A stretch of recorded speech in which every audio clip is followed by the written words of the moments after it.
সম্মানিত দর্শক, আসসালামু আলাইকুম। মিনিমাল ক্যানভাসে আপনাদের স্বাগতম। ফিরে আসলাম নতুন একটি ভিডিও নিয়ে।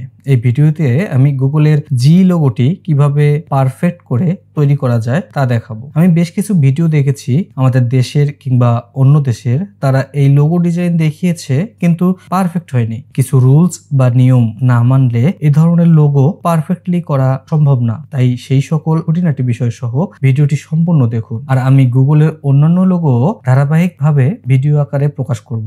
সেই সকল ভিডিও পেতে চ্যানেলটি সাবস্ক্রাইব করে পাশে থাকা বেল আইকনটি অল করে রাখুন। আর ভিডিওটি ভালো লাগলে লাইক, কমেন্ট, শেয়ার করতে একদম ভুলবেন না। কোনো মতামত থাকলে কমেন্ট করে অবশ্যই জানাবেন। তাহলে আর কথা বাড়াবো না, চলুন শুরু করি।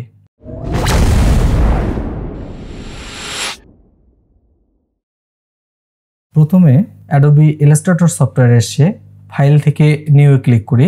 এখান থেকে একটি আর্টবোর্ড সিলেক্ট করে নেই। 1080 পিক্সেল 1080 পিক্সেলের একটি আর্টবোর্ড ক্রিয়েট করি। এখানে আমি গুগলের এই লোগোটি তৈরি করব। এই লোগোটি তৈরি করার জন্য আমার যে জিনিসটা দরকার হবে তা হচ্ছে এই কালারগুলো। আমি এই কালারগুলো সস আকারে এভাবে নিয়ে নিয়েছি। সাধারণত গুগলের সবগুলো লোগোতেই এই কালারগুলো নিয়ে ব্যবহার হয়েছে। আমি ডেসক্রিপশনে এই কালারগুলোর কোড সহ দিয়ে দেব, আপনাদের জন্য সুবিধা হবে।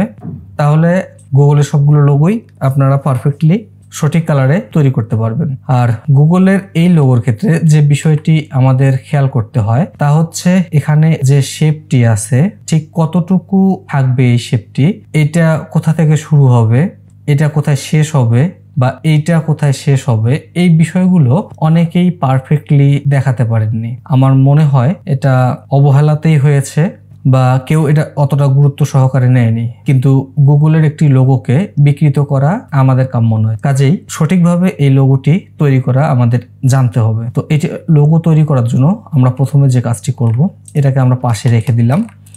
প্রথমে যে কাজটি আমরা করব, আমরা এই আর্টবোর্ডের সেন্টার পয়েন্টটাকে শো করে নেব। এজন্য আর্টবোর্ড টুলে ডাবল ক্লিক করে শো সেন্টার মার্ক দিয়ে ওকে করে দেব। তাহলে আমাদের এখানে সেন্টার পয়েন্টটি শো হয়ে যাবে। এরপর কিবোর্ড থেকে কন্ট্রোল ধরে আর চেপে রুলার টুলটাকে অন করে নেব। এই রুলারকে আমরা এই সেন্টার বরাবর দিয়ে নেব এবং আরেকটি গাইড নিয়ে এসে সেন্টার বরাবর উলম্ব বা খাড়াখাড়ি ভাবে বসিয়ে দেব। যদি এটা পারফেক্টলি সেন্টারে না হয় সেক্ষেত্রে আমরা এই গাইডগুলিকে আনলক করে অ্যালাইন করে সেন্টার করে নিতে পারি।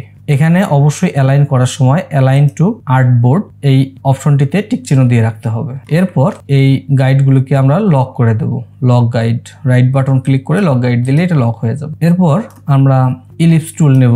ইলিপস টুল নিয়ে এখানে 400 পিক্সেলের একটি ইলিপস অঙ্কন করি। এই ইলিপসটাকে ঠিক সেন্টার বরাবর আমরা অ্যালাইন করে নিই। তার জন্য অ্যালাইন অপশনে এসে আমরা অ্যালাইনটা করে নেব। এটির আমরা একটি কালার দিয়ে নেই। আমরা যে কোনো একটি কালার দিতে পারি, পরবর্তীতে এই কালারগুলো আমরা চেঞ্জ করব। আচ্ছা, আমরা এটাকে ব্ল্যাক কালার দিয়ে নিলাম আপাতত। এরপর এই সার্কেলটি সিলেক্ট করে অবজেক্ট থেকে পাতে এসে অফসেট পাতে ক্লিক করব এবং এখানে আমরা -90 পিক্সেল দিয়ে দেবো। -90 পিক্সেল দিলে এখানে যদি আমরা প্রিভিউ করি মাঝখানে দেখতে পাবো এটা মাঝখানের দিকে চলে আসছে। এটার কালারকে আমরা পরিবর্তন করে হোয়াইট করে দিলাম যাতে আমাদের দেখতে সুবিধা হয়। এরপর আমরা যে কাজটা করব, যেহেতু 90 পিক্সেল আমরা এটা অফসেট করেছি, তার মানে এই সার্কেল যেটা কালো সার্কেল যেটা দেখা যাচ্ছে এটার রেডিয়াস আছে বা এই অংশটি আছে 90 পিক্সেল এবং এই জি এর এই অংশটিও 90 পিক্সেল থাকবে সেই ক্ষেত্রে, অর্থাৎ এটা সমান।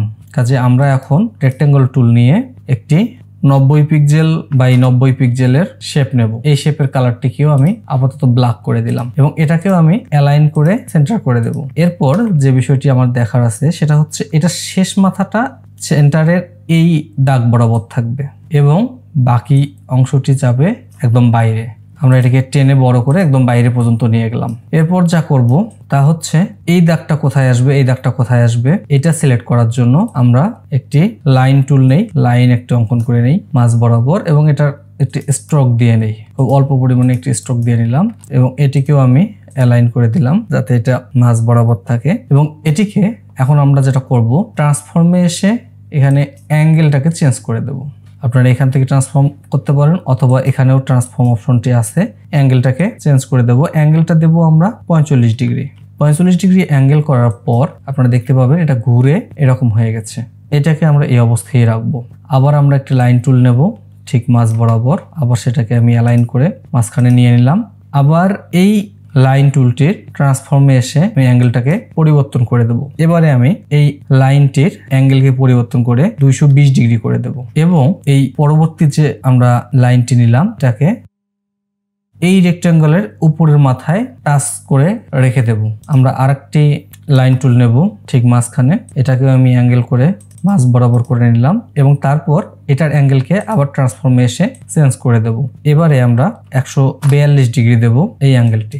আপনাদের মাথায় হয়তো প্রশ্ন আসতেছে কেন ঠিক এরকমের একটি অ্যাঙ্গেল আমাদের দিতে হচ্ছে। আমি আসলে এই বিষয়ে অতটা বিস্তারিত বলতে পারবো না, তবে আমি গুগলের অরিজিনাল লোগোকে অ্যানালাইসিস করে দেখেছি ঠিক এ ধরনের একটি অ্যাঙ্গেলই ওখানে আছে। এরপর আমরা এটাকে মাঝখান থেকে সরিয়ে এই রেক্ট্যাঙ্গেলের নিচ বরাবর এটাকে রেখে দেব, তাহলে আমাদের যে স্ট্রাকচারটি দাঁড়িয়ে যাবে সেটা এরকম। এরপর আমরা পুরো অংশটাকে সিলেক্ট করব এবং এখান থেকে শেপ বিল্ডার টুল সিলেক্ট করে এই অংশটাকে মাইনাস করে দেব, বাইরের অংশটাকে মাইনাস করে দেব, এই শেপগুলোকে মাইনাস করে দেব, সেই সাথে এই পুরো অংশটি আমরা প্লাস করে দেব, এই অংশটি প্লাস করব, এই অংশটি প্লাস করব এবং এই অংশটি পুরোটি আমরা প্লাস করব। আর ভিতরের যে অংশগুলো আছে সব আমরা অল্টার ধরে মাইনাস করে দেব। শেপ বিল্ডার টুল সিলেক্ট থাকা অবস্থায় অল্টার ধরলে এগুলো ডিলিট হয়ে যায় বা মাইনাস হয়ে যায়। এরপর আমাদের এটাকে কালার দেওয়ার পালা। আমরা এটাকে যে কোনো একটি কালার দিয়ে নিলাম প্রথমেই। এরপর এই কালারগুলোকে আমরা চেঞ্জ করব। এটার উপরে যে কালারটা আছে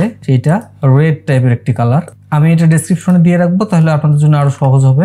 এরপর মাঝখানের এই কালারটি হবে এবং নিচের এই কালারটি গ্রিন কালার হবে আর এই কালারটি হবে ব্লু কালার। দেখুন আমাদের গুগলের জি লোগো একদম তৈরি। এরপর কন্ট্রোল ধরে সেমিকোলনে চাপ দিলে আমাদের গাইডগুলো হাইড হয়ে যাবে এবং দেখতে সহজ হবে।